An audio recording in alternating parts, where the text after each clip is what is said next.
Ya, assalamualaikum warahmatullahi wabarakatuh. Jumpa lagi dengan saya di Tidoa Channel. Baik guys, pada video kali ini kita berjumpa lagi untuk membahas tentang cara klaim santunan jasara harja bagi korban kecelakaan, khususnya untuk jalur darat. Nah, PT Jasara Harja ini merupakan badan usaha milik negara yang dikelola oleh negara yang bergerak dalam bantuan atau santunan bagi korban kecelakaan lalu lintas, khususnya untuk jalur darat. Nah, dalam video ini kita akan membahas tentang syarat-syarat dan langkah-langkah dalam pengurusan santunan jasara harja bagi korban kecelakaan lalu lintas. Nah, yang menjadi syarat dalam pengurusan santunan jasara harja ini, yang pertama adalah mereka yang telah mengalami kecelakaan lalu lintas, baik itu pejalan kaki menggunakan roda 2 atau motor ataupun menggunakan mobil yang diakibatkan oleh pengguna lalu lintas lainnya atau pengguna jalan lainnya. Kemudian adapun korban kecelakaan yang tidak berhak mendapatkan santunan jasara harja adalah yang pertama, mereka yang mengalami kecelakaan atau pengendara yang menyebabkan terjadinya kecelakaan yang melibatkan satu atau dua kendaraan lainnya menjadi korban kecelakaan.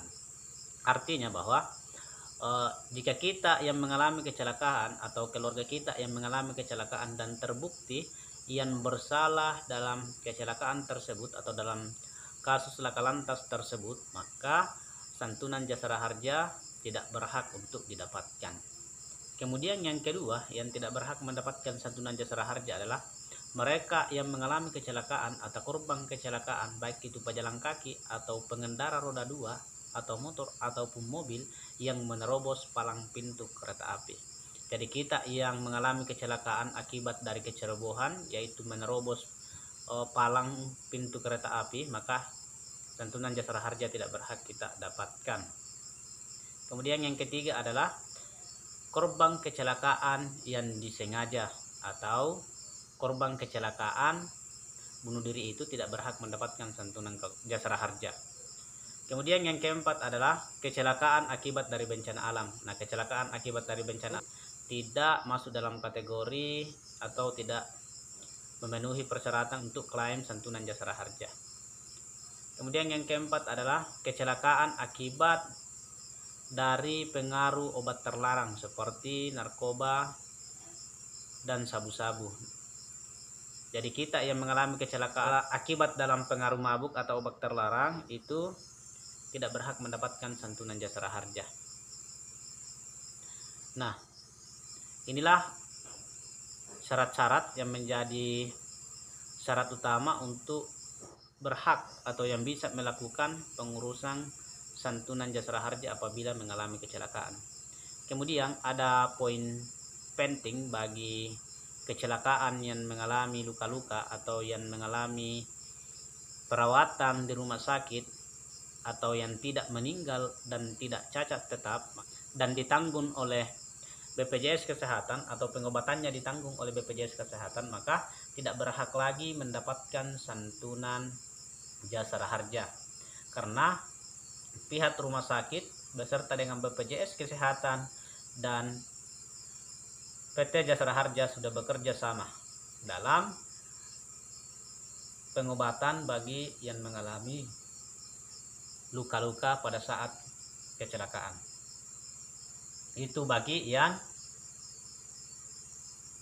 dalam tanggungan BPJS Kesehatan.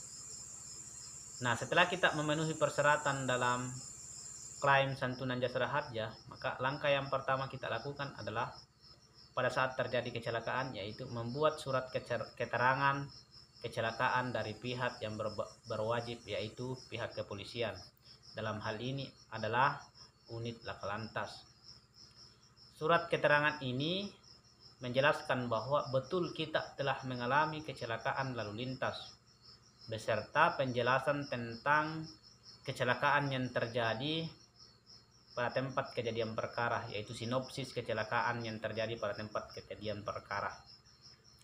Kemudian yang selanjutnya atau yang kedua adalah surat keterangan dari pihak rumah sakit, baik itu surat tentang perawatan atau surat sehat bagi orang yang dirawat, kemudian surat keterangan cacat tetap beserta dengan foto bagi orang yang cacat atau korban kecelakaan yang cacat tetap. Kemudian yang ketiga, surat keterangan meninggal dunia apabila korban tersebut telah meninggal dunia. Persyaratan yang ketiga bagi korban luka-luka itu harus disertakan kwitansi biaya pengobatan yang sah dari pihak rumah sakit. Nah, yang keempat, surat keterangan ahli waris atau surat keterangan kuasa apabila dikuasakan terhadap orang lain.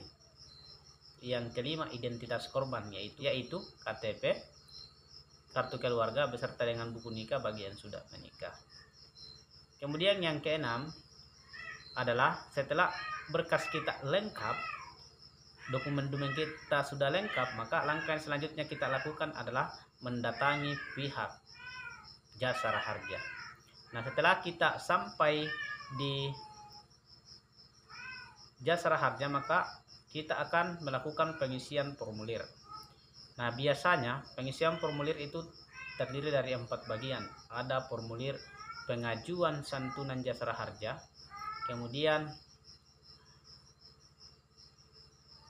formulir atau cerita singkat tentang kecelakaan yang sedang dialami korban, kemudian formulir tentang surat keterangan sehat atau formulir tentang keadaan kita atau formulir tentang keadaan korban. Kemudian yang selanjutnya adalah formulir atau data diri dari ahli waris atau orang yang kita kuasakan dalam menerima santunan tersebut. Nah, setelah semua lengkap, ini kita serahkan kepada pihak Jasara Harja. Kemudian dalam proses pencairannya itu kita menunggu informasi dari pihak Jasara Harja. Nah, apabila berkas kita sudah lengkap dan kita sudah memenuhi kriteria, insya Allah santunan itu akan keluar. Nah, besaran-besaran santunan Jasara Harja ini terbagi dalam beberapa bagian. Bagi korban luka-luka itu maksimal 20 juta. Bagi korban yang cacat tetap itu maksimal 50 juta.